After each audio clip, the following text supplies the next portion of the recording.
Hi, my name is Frankie. Thank you for listening to my mom. I never listen.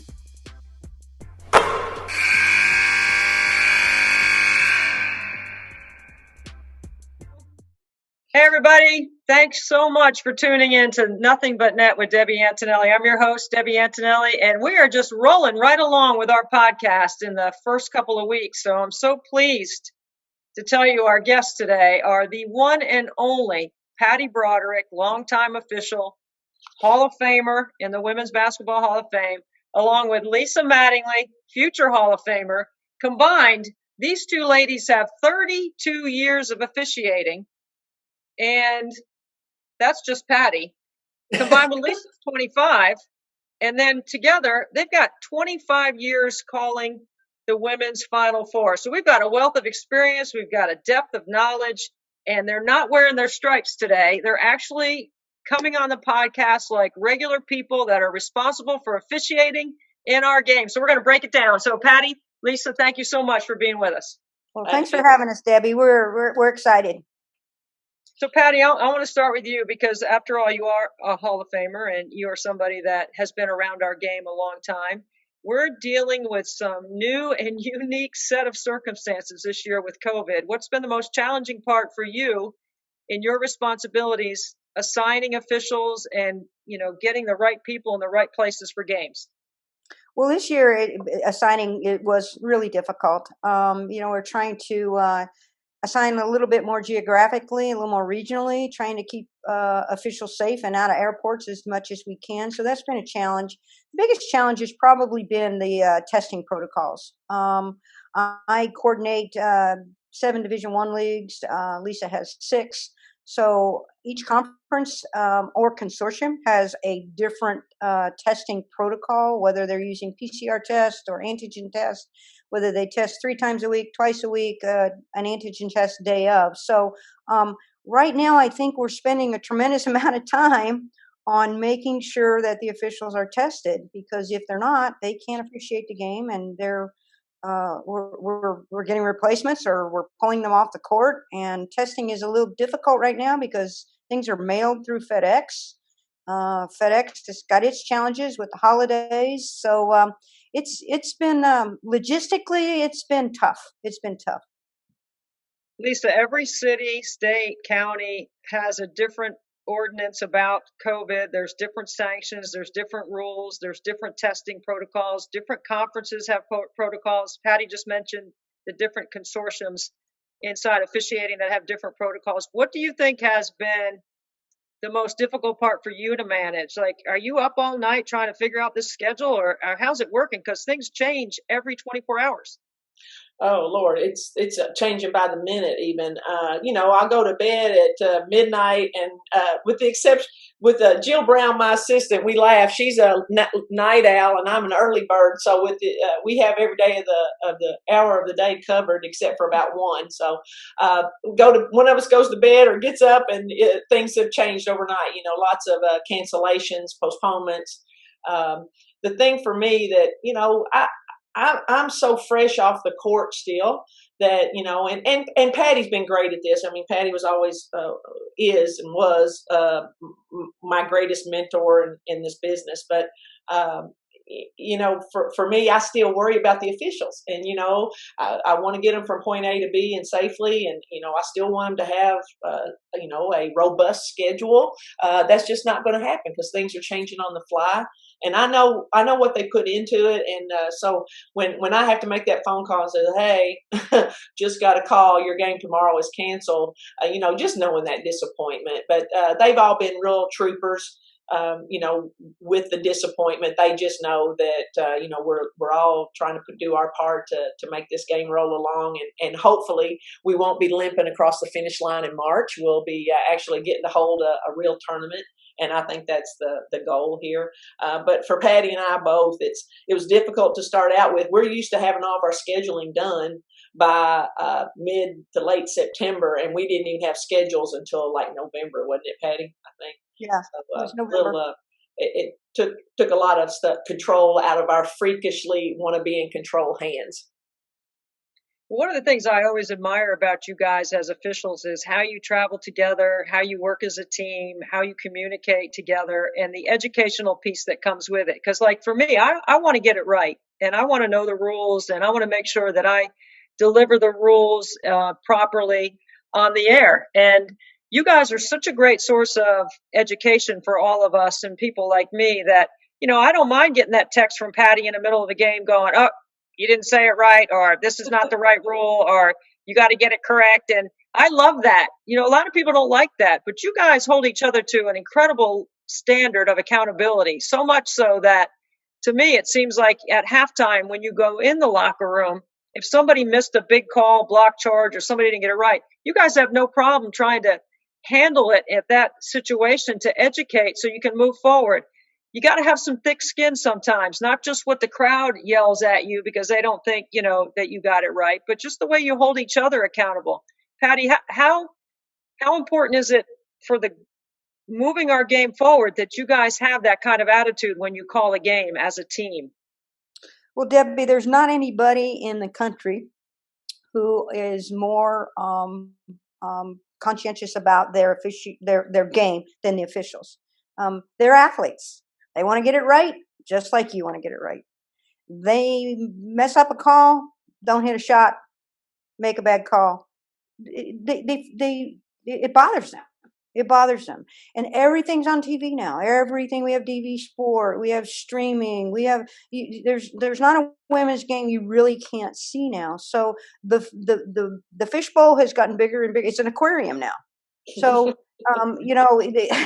I mean, everybody can see what you're doing. So, the greatest thing that we have right now is DB Sports, so they can go back into the locker room for a short amount of time this year, because we're not going to be in locker rooms very long this year because of social distancing, masking, all that kind of thing. But they break their games down immediately, our calls immediately after the game's over. So the instruction, the continuing education, it goes not just from November to March. It is 24/7, 12 months out of the year. They train.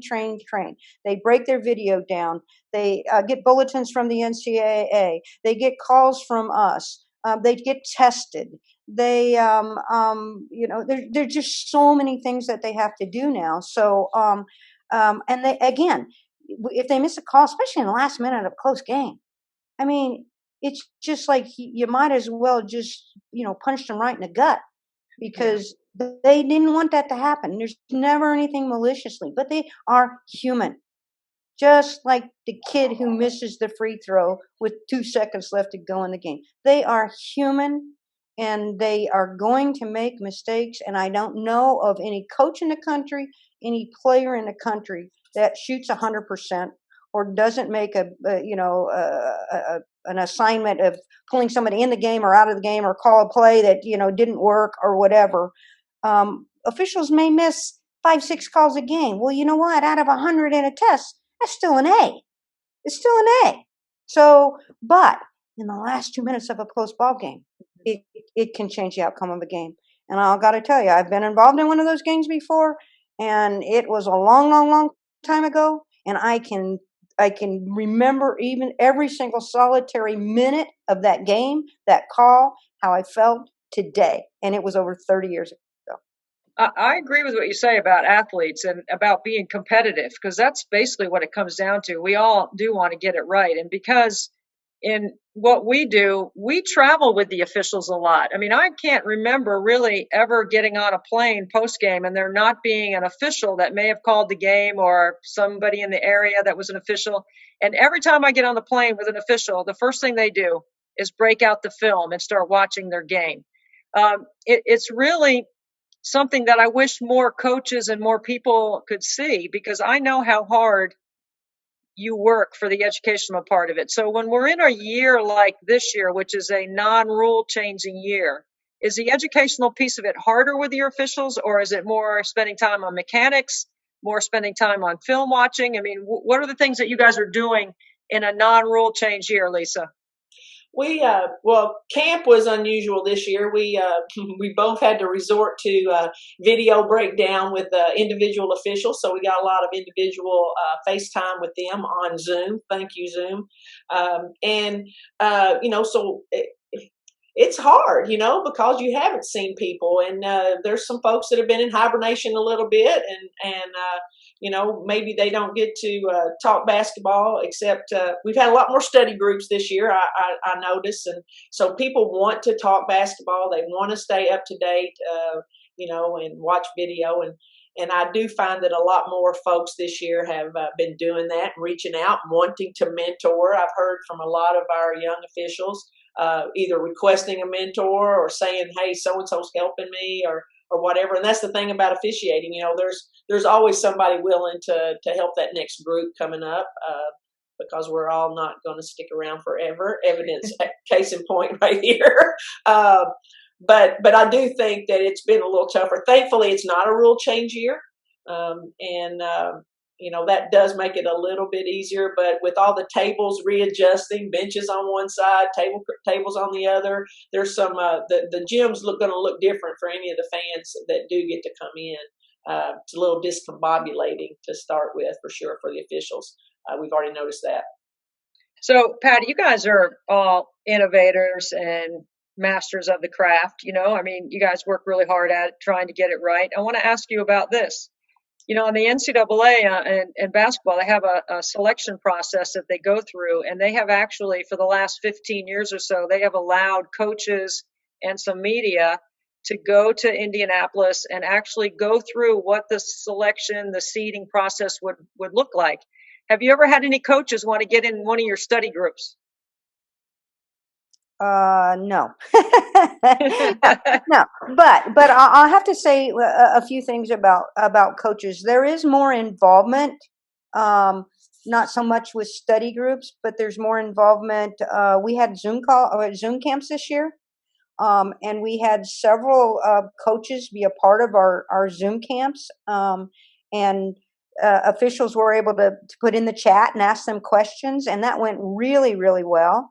They've been involved in some of our clinics, the clinics that we had before we had our virtual clinics. They got involved that way. So I think there's a willingness out there. It's just being able to kind of put it all together with all the different responsibilities that coaches have and officials have and coordinators have. But I think that there is a reaching out. I mean, if we reached out and said, "Hey, coach, can you be on a Zoom call?" We got the Big 10 or Big 12 officials on a call today, and just do some chatting and stuff like that. Yeah, they most certainly would be a part of that. So I don't know that we've asked as much, but I don't think they want to be on rules calls. No, Speaking of that, how much influence do you guys have over the rules of our game? Like, I know we have all these committees and we have representation from all the different levels, but, I've always felt that the rules should be adjudicated or created or fundamentally written by those that are on TV. I just think the coaches that are on TV are the ones that should have some responsibility for some of that. But how much responsibility do you guys have in creating some rules for the game? We fill out surveys and questionnaires for this and that, with people that cross over with the WNBA and with men's game and that kind of thing. Of course, we're all a little different, but we do have a little input that way. But as far as when it comes to a vote or anything like that, we are of counsel. There's usually an official in the room, but no voting. John Levinson, our rules editor's in there as of counsel, and then of course Penny Davis, our illustrious coordinator, national coordinator. And the thing about it is it ebbs and flows with the different makeup of the rules committee. Different people have different things that are important to them. So you can kind of you look at the complexity or the makeup of the rules committee, and you see why certain things get put in. But I have had them the last few years. We've got some folks in our consortium, some coaches that are on the rules committee, and they've reached out, because they want to know. They know that, hey, I don't understand what this means. What's about the restricted area, or what's this halo rule about, or something like that. And so I do find that they want to understand it, because they don't talk about that kind of stuff like we talk about rules. They're worried about plays, and I can't talk about their part of the game. They look at it up here, and I look at the game down here. And we did have on our camp this year, we had a couple of different coaches come in, folks that were on the rules committee that were so generous with their time and shared with the officials and did a Q&A. It was awesome. Some little different take on some things than what we would think, but it was very, very eye-opening and very helpful. And Debbie, just another point, the WBCA has done a really great job. They've got a couple committees, officiating committees on rules, so made up of some coaches that are very involved in what they want the game to look like. So I think Danielle's done a great job with trying to lobby and provide information from the WBCA in consultation with the Rules Committee and the Secretary Rules Editor and Penny Davis and Lynn Holzman and Lynn Andrew. So that's worked really, really well. And I think there's been a lot of progress with how the rules have unfolded over the last few years with the WBCA's involvement. I would agree with that. Absolutely. Okay, so this is my 33rd year on the air, so I've been around the game a long time, and I have watched you two. We've all traveled in the same circles, so we've gotten to be friends and known each other over the years. We don't always have to agree, right, Lisa? I mean, Right. You and I have had some really interesting conversations, but also you've given me advice on what kind of vitamins I should take while I'm traveling on the road. So I want to ask you guys, because you do care about all the people in the game, and I know there are some coaches that just wear you out. But there are some that are actually good communicators with the officials. If you were going to give some tips to a coach on how to deal with communicating with the officials, what would you say? You want to go first, Patty? Yeah, go right ahead, Lisa. Well, I just always believe in, talk to people the way you want to be responded to, but we know that doesn't happen because it's in it's in the heat of the moment, or referees on the fly. So when an official doesn't get to respond right away because they're in transition, all of a sudden, they think the official doesn't want to talk to them. Well, there's something else going on.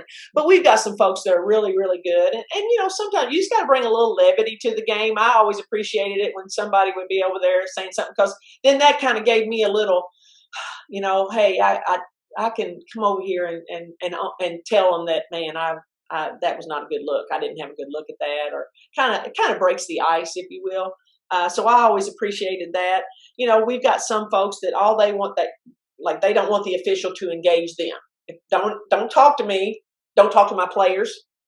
If I ask you a question, you can answer. So you got to figure all that out. So there's all those dynamics. And then at the end of the day, you might, hit it off. It's just like in any other facet of life. You might hit it off with half of them, and the other half, not so much. But Debbie, I think the biggest part is the best officials are the ones that have the best communication skills. It's not even so much how, whether or not they get to play right or they get to play wrong. It's how they communicate. And this summer, in my Zoom virtual clinics, camp clinics, we spent an inordinate amount of time on responses back to coaches and gave some instruction on, what to say to a coach.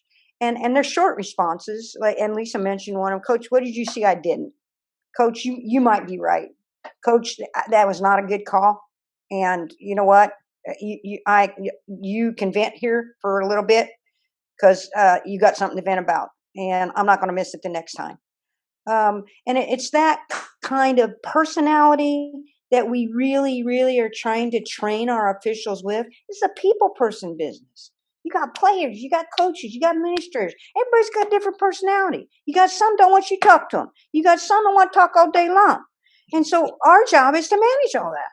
We get one coach down at one end that is, Mother Teresa, and then we got a coach down on the other end that's, the devil.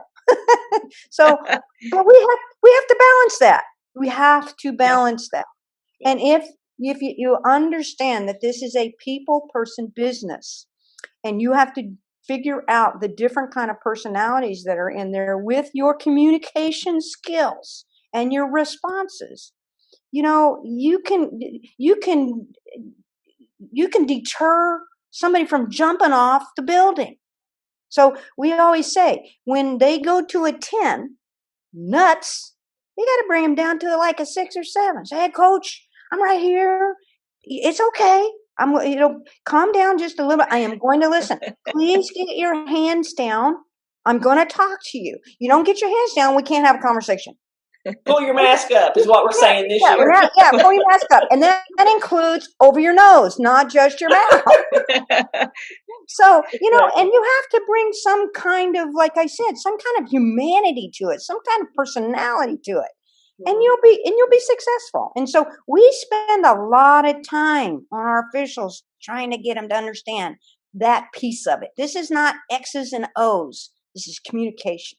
Yeah. And I would just add to that, being on this other side of it now, most of the game reports I get are not about play calls. They're about they wouldn't talk to me, or they never explained, or whatever. So it goes a long way. It really does go a long way when you go over and just lend an ear. Sometimes they just want to be heard. And, you can understand that. My personality is such, I'll tell you everything you want to know. Just let's get going, get the conversation going. And Patty was always great at that, as you can tell from her conversation there about it. That was, when I remember working with her very early on, it was like I was a rookie, and I stunk in every arena that she and Sally Bell walked into because, they were the greatest. And I was just, I wouldn't talk to anybody then. So it was a learning curve for me, for sure. We're talking with Lisa Mattingly and Patty Broderick, two of the all-time best that have worn the stripes on the court as officials. And Patty's a Hall of Famer in the Women's Basketball Hall of Fame. Lisa, 18 Final Fours. I know for me, I'm always trying to get better. So I'm trying to figure out a way how I can be a better broadcaster. How can I present the game in a better way? And 3 different summers, I refereed at your camps. I put the stripes on. I went in the summer, and I wanted to learn the vernacular of the officials, the positioning. What are you supposed to see when you're in the trail position? What's your coverage? When you've got the lead, when you shift, and when you're in the C. And I was in the C, and you can get stuck in the C on the same side of the floor as the coaches. And that happened to me one summer when I was pseudo refereeing a summer basketball game. And I went from one coach yelling at me to down to the C, and the next coach yelling at me, and I got stuck in the C, and I had to come back down. And I really wanted to turn around and tell the coach that I'm not really a referee, but I knew that wasn't the right thing to do because I was just trying to learn. But I have a newfound appreciation for what it's like to try to have your judgment be absolutely right. Forget the mechanics. My mechanics would never be good. I know you guys, your mechanics are good and you work on them. But the judgment conversation versus the mechanics, how much do you have that with coaches? Well, I think you got to have it a lot. I mean, because, and the response back to when they're questioning your judgment, it would be, coach, you might have a good point. Or coach, I had a really, really good open look at that play. I mean, I really did have a good open look at that play. And, and I called what I saw on that play. I was looking right between the offense and the defense. So we might have to agree to disagree on that call, but I hear you. And, if you think that's what happened, then I missed it. So it's kind of one of those things. But in your case, if you keep going back and forth, what you do is you just initiate to your partners, I'm switching out of here because I have been tore up for about the last 3 trips, and it's time for somebody else to get to play the game. I think my partners left me there on purpose. Probably. That's what I think. They were trying to teach me a lesson. Probably. Yeah. It We might have be some one of those vernacular games you're getting also. on them about. Yeah, Lisa, we have some vernacular too on television that I've had some really great officials that have tried to coach me up with, well, we get the benefit of a second look, or let's take that replay shows something different from a different angle than the official had. So, there are things that we also try to say too, because we're really supposed to be all on the same team trying to grow the game, right? We're not trying to pick on somebody, or, when a kid misses a layup, I might say, well, you got to make that. But if official is late getting down on the floor, I might say, well, they got to hustle a little bit more, right? I mean, that's fair. Sure. I want you guys to kind of think about not naming any coaches, obviously, but just kind of think about some of the funniest things you've had said to you. Or Patty, I remember one of the lines that you said to me one time, which I will always remember, is, at your Hall of Fame induction ceremony and party, which, by the way, I might want to add, that was one of the best parties ever in the history of the Women's Basketball Hall of Fame. That would be on the Friday night before induction. That you would say, well, maybe now that I'm in the Hall of Fame, I don't have to go in the back door of every arena across the country. Maybe I could actually walk in the front door now. So what are some of the funny things that you guys have encountered? Oh, I mean, there's so many of them, Debbie. I mean, I had a coach one time just tell me, "Are you blind? Are you deaf? Are you just plain chicken?" I said, "Well, you got this. I am the first two you got right, but I am not chicken. Technical foul. So those kinds of things that you just think about. They're just. I wished we had written them all down. Mm-hmm. Because it would be one hilarious book. Mm-hmm. It would be one hilarious book. So unfortunately, we didn't know what we didn't know. But the times that I spent in officiating, the times that, even now, which is one of the most difficult years that I've had, and I've been coordinating now since 1986. So that just tells you it's a long time, long time. And I've dealt with coaches. I mean, they call me after the game, so since 1986, they've been calling me after the game. Sorry. I don't mean they call me after the game, but, they'll report or they'll send a video or whatever. So, and I always say to them, if we got it wrong, then I apologize and I'm sorry, but we will learn from this play. And we will try to get better from it. Just like you coach your team, when you look at video, hey, we got to learn from this. Now, if it continues to be a pattern, 2, 3, 4 times, then I got a problem, and it tells me, maybe I got to make a replacement, or maybe I've got to spend some more time with this person, or maybe they're just not going to be, a high quality collegiate Division 1, 2, or 3 official. And so, that's the things that we kind of look at. But I will accept responsibility to any coach in the country that I work for right now when we make a mistake. And I will own up to it and say, all I can tell you is I'm sorry, and we will get better. And, it is unfortunate, but it's human. Exactly.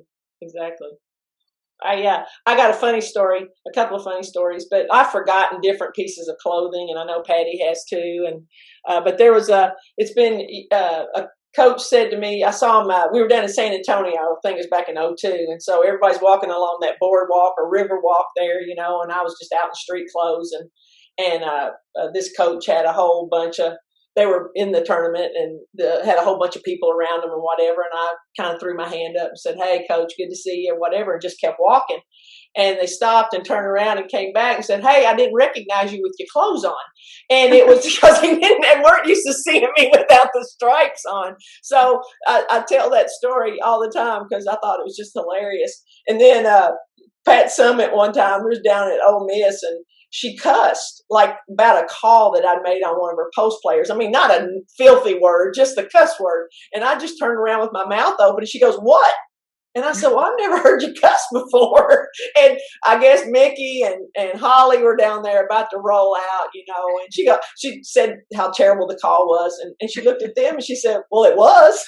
Like, "Yes, ma'am, it was." So, but, just some of those are the things that just, kind of make it worthwhile. Things you've done with officials. And I forgot, my pants before. And stuff like that. And first thing you hear out of a coach's mouth, of course, is something about your outfit. Or I forgot my shoes one time up at Maryland. I was with June, and they gave me a pair of white high tops to wear, and we were on TV.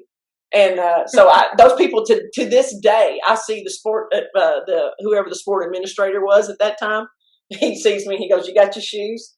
It was just embarrassing, but we got through it. Well, I'm one of the great wise guys in our game, right? I'm just always trying to have fun. And if we're going to travel and do what we do and be gone from our families, we might as well have some fun. So, I had for years carried around a referee kit with me. And I know, Lisa, you've seen my kit before. And I want to tell you what was in my referee kit. And I was going to show it on TV multiple times, but then I thought for sure I was going to get in trouble. So I can tell you what was in my kit and not get in trouble on the podcast. So there'd be times where Lisa would come out at halftime in one of the games, and I would hold up my little referee kit, and I might have the eye patch on, like one eye's better than two. Or I might have my pink whistle, like you want to trade places. Or I might have my needle for the basketball to make sure the air and the ball was right. So I always had that in my kit. And then I always had a bottle opener, because I know you guys know how to do post game. You guys are really good. So that would be my referee kit. And sometimes I'd hold the rule book up like I was reading it at halftime just to get a laugh, because Lisa is laughing right now because she knows that it would just be all to have some fun and just to get a reaction out of the officials. But I've also had officials come out of the locker room at halftime and come straight over to me and go, "That was a block, Debbie. That was a block." So I know that at halftime, somebody texted them or told them that Antonelli said that was a charge. That was a charge. Well, it's probably, Debbie, because we got DV Sport in the locker room now, so when they can look at it at halftime, and they probably heard your comments or whatever and said, "Okay, she's got the mic. I'm going to go over because I don't have one." And I love it. I love it because, we want to get it right too. And our responsibility is to educate as well. So both of you have had incredible success at the Final Fours. Give us just one good story about refereeing at the Final Four, or one lasting memory that you've had and all the time that you've spent refereeing our game at the highest level. Oh, Lord, Patty, you go. Well, the one I remember is probably Virginia, Tennessee. It was back in 80. I don't know what that would have been. 86. Is this the Lou Pitt story? Yeah. So I know this story. You have to tell it. You got to tell that. Well, I just have to remind all of you listeners out there that all of my Final Fours were done in two. So I did not have the luxury of the third official. So, I worked really, really, really hard and ran a whole lot. Really good point, Patty. Really good point. Just kidding. So there was a shot taken from the back court. Tammy Reese fired a 3-point shot, and I was in the backcourt, and then my partner was underneath on the baseline and had a foul underneath, but the ball was already in the air. It was a 75-footer, and so they blow the whistle, and then the ball hits the backboard, goes into the rim. She hits it, 3 points.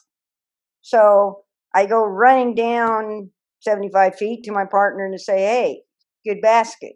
The ball was in the air before you blew the whistle. You got to count it." And wiped it off like four. No shot. I got this. I said, whoa, wait a minute. This is a good basket. Well, long story short, I couldn't get him to change his mind. And so I said, "Oh, okay." I said, "Okay, you can go ahead and take it over there to the bench." And I can see,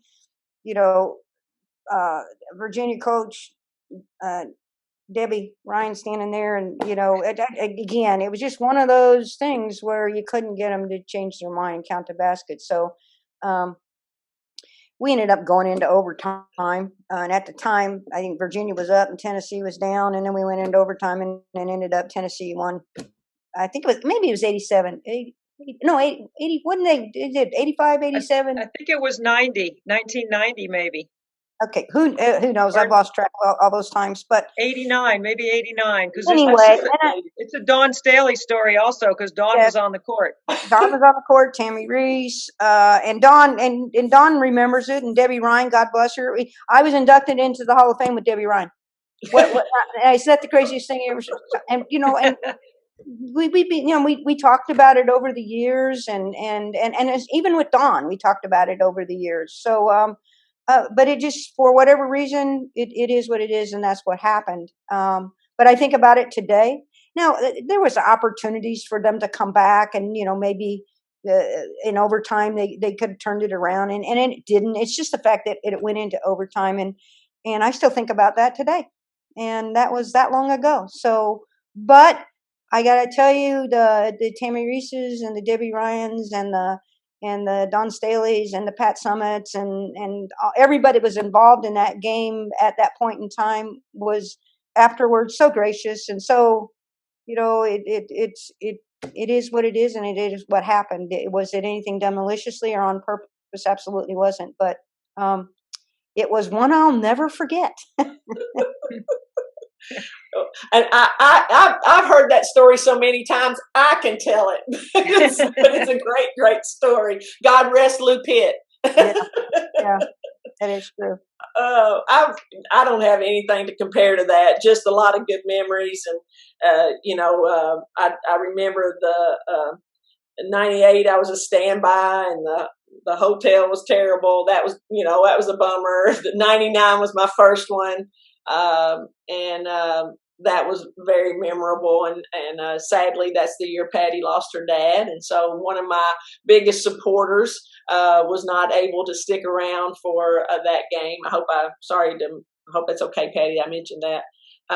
But he, Patty was there. I was excited. I was working with Sally Bell, some of my biggest supporters, and then Patty got some just awful news. And so that one, sticks out in a bad way.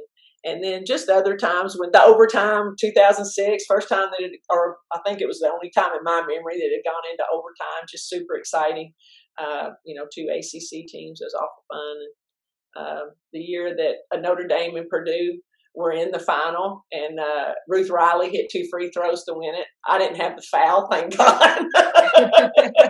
But just fun, just good stuff, and meeting you along the way. I've known Debbie since she was at Kentucky, and I don't even know what her daggone title was then, but I just know we met a long time ago. We've all been working our fannies off across the country doing what we love. I'm so appreciative of both of you. You guys are great, like Google Travel. Whenever I have a travel question, how to get somewhere, you can always count on a referee. Yeah. If you're looking for, I've had referees do so many things for me to help me along the way, not just educating me on the game and making sure my vernacular is right, but helping me with travel. I remember Brian Enterline standing in the doorway of the airplane, refusing to let them close the gate because he knew I was running in the terminal behind him. And, just little things like that, getting a ride with officials, or, Lisa, I was lucky enough to sneak a ride with you into the Final Four in 2006 when Beth Mowens and I were hailing a cab, and the referee van pulled up, and we weren't supposed to get in there, but we did. And so we got to come in the super secret entrance, underneath with the referees. That's something that I always remember because, you guys did come in the back door all the time, and you always had security. And I never had security, although there's probably some games where I left where I probably needed it also. But I appreciate you guys as mentors and incredible stakeholders in our game. I appreciate how hard you work to educate all of us about the game. And I'm just thankful for your friendship. And I'm thankful for the reality and the honesty of, Lisa calling me up and giving it to me, because she can. And you can too, Patty. And I appreciate it because we all want to get it right. That's right. We do. That's right. You do. Everybody's heart's in the right place. I appreciate you guys so much. Thank you so much for being on the podcast. And here's your parting shot. You got one last chance. If you want to say one more thing, this is it. Debbie, I will tell you, you do a fantastic job, and you're a positive towards officials. And I think the most important part, as far as TV talent or media talent, is that when you are broadcasting and your comment could be, hey, they're probably going to want to look at that in the locker room, or that's a play they're going to want to look at, is some of the most beneficial things that you can do when you're telecasting a game. And we appreciate that. Absolutely. And just knowing that we have that, I always loved it, particularly when we come out and you'd have our score up, you give me, Yes. I think I even earned an A- once from one of your games. But, I would never give an official an A+. Are you kidding? I do, Lisa. I grade the officials at halftime every game, and I will miss doing that from courtside. But that is one of the fun things, just because it's supposed to be fun, right? I appreciate you bringing that up. Exactly. I miss that kind of stuff too. But it does kind of bring a little humanity to it. And Patty's always preaching about that. It's like, hey, if we could just sit in a room and, just hang out and chat a little bit, we'd probably all be a lot better off with it and maybe understand each other's side a little bit better. But you always do a great job of trying to bring that to bear. And we appreciate it. It doesn't always pan out like we want it to, just like my calls don't always pan out, but the effort is always there. Same with us. Same effort, same prep, trying to do the right thing on behalf of all the young women and coaches that play this great game that we get to share with them. So thank you all so much for joining Nothing But Net with Debbie Antonelli. That's Patty Broderick and Lisa Mattingly, 2 officials on Nothing But Net with Debbie Antonelli. Thanks, ladies. Thank you, Bye-bye. y'all. Good night. Oh, man. Good stuff, guys. Thanks, Right. Debbie. Y'all are Okay. awesome to do it. Thank you. You're welcome. Now I got to go because I got to get to another Zoom call. Oh, Thank you, have Patty. fun. Really You're See welcome. y'all later. Thanks. All right. Thanks, Stay Lisa. safe. See you, Mr. Brian. Thank you, lady. You're welcome. Bye-bye. Bye bye.